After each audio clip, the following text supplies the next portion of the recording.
So ladies and gentlemen, thank you very much for joining us here on this, well, this crisp November evening.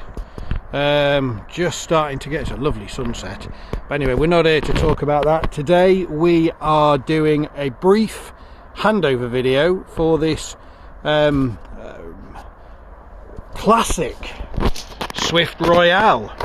So 1996 I believe this is, and today we're just going to be going through the operations of it, where to put things like your water. That goes in there. There is a key for that. We've just unlocked it for the purposes of this video, and where everything plugs in to try and make the transition to motorhoming as easy as possible for some of you.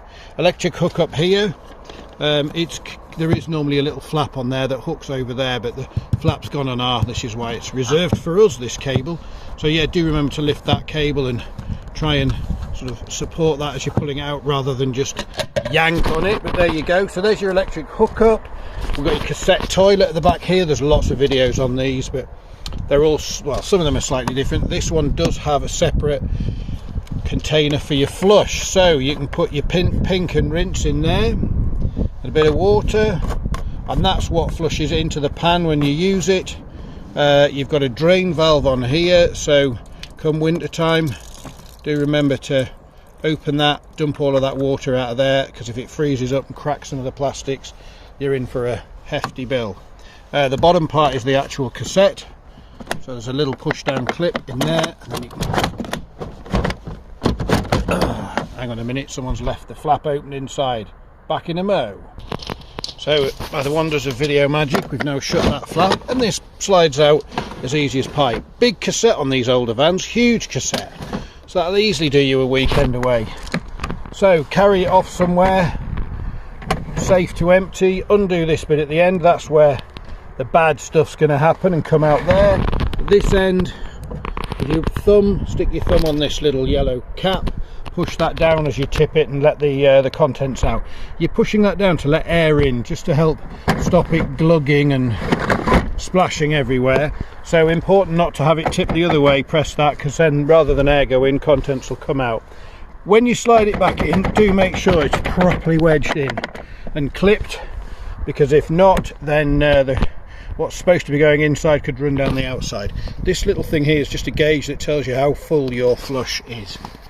So there we go. Got a waste outlet on the back there. Need a little black tub to go underneath that to catch your waste on this one. We've undone this locker. In there you've got your windy handle for your canopy and your wheel brace or your rear steadies. As with all of these, your canopy, wind it out as short a distance as possible, get the legs down, give it some support, then carry on winding it out. This is your hot water. You're going to need to drain this down winter time, so big old screwdriver in there, twist that off, the water will come out. To make sure it doesn't airlock, just loosen that off as well. Tend to put that in the kitchen sink when it's out and leave it out over winter. Just make sure it gets as much contents out as possible. So moving on to the inside. Oh, it's nice and cozy in here. So we saw the water filler point outside. Here's what's inside at the other end of that pipe. So there's the pipe coming in. This thing fills up. Make sure that's on nice and tight, or it will leak out here into your van and cause no end of catastrophes. There is an overflow on it, so if you fill it too far, the water should start to go down there and run outside onto the floor under the van. So if you do overfill it and you set off, you will have excess running down. Now also down there you can see a little tap that is horizontal at the minute. When it's in line with the tap, sorry, when that tap's in line with the pipe, it'll let the contents of this tank out. That's how you drain that tank for winter.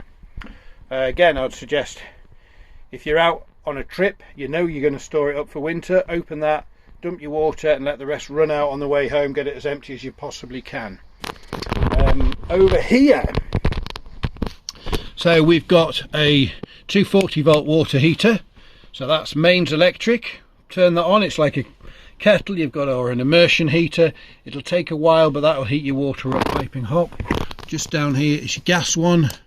Simply flick that on and it'll try and light on gas. It's going to fail at the minute because there's no gas bottles on. and that'll heat your hot water up using gas.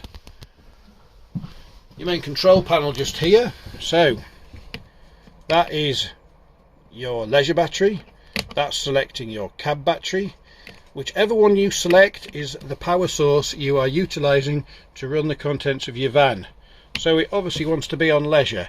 I guess if you completely ran out of leisure battery, you wanted to run a sink of water in the morning, you could flick it on cab for a short while. It's plugged in at the moment, so it's all on permanently, and whichever one of those you choose is the one that's getting charged by the 12 volt charger.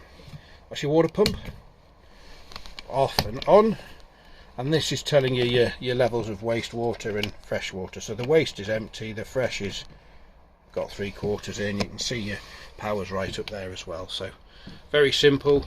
Your fridge. So again, this is quite easy. You've got your 12 volts, which is 12 volt supply from the engine only. So that's only going to operate when the engine's on. That's a 240 volt supply. So when you're an electric hookup, and then over this side here, you've got your gas, so you'd flick that on. Gosh, it's dark on that screen. You'd spin this round and hold it in to purge the gas through, and away she'd go. That would stop sparking once it's lit, which is how you'd know it was lit on gas. And just a little aside at this end here, you've got 2 little holes and a pin there. That is now locked but slightly open, so that's going to help stop your fridge going all black and manky in the winter months. Obviously sink, hob, oven, I'm sure you guys know how to operate those. Your central heating system, or your heating system, I suppose it's central because it's in the middle of the van. So this is simply a push round, click, click, click, hold it down to purge it through, away it goes on gas, and it's basically your heater. A few extra little bits and pieces in here. You've got a 240 volt trip switches, so if things stop working, do check those. And underneath here you've got your charger module and a load of fuses. They're worth checking if things appear not to be working. That's about it really. If we've missed something, or any questions you've got about a van like this or similar, then drop us a message. If you like today's video, give us a thumbs up. We do try and bring you regular videos of how to operate these vans. I think everybody probably knows that's a pull out to there to make a massive single that almost touches here. There's a pull out section, trash the van a bit. There's a pull out section just there which pulls the lats across here to make that into a double as well. Anyway, I better put this van back to rights because we've got customers coming to pick it up very shortly. Thank you very much. Bye for now.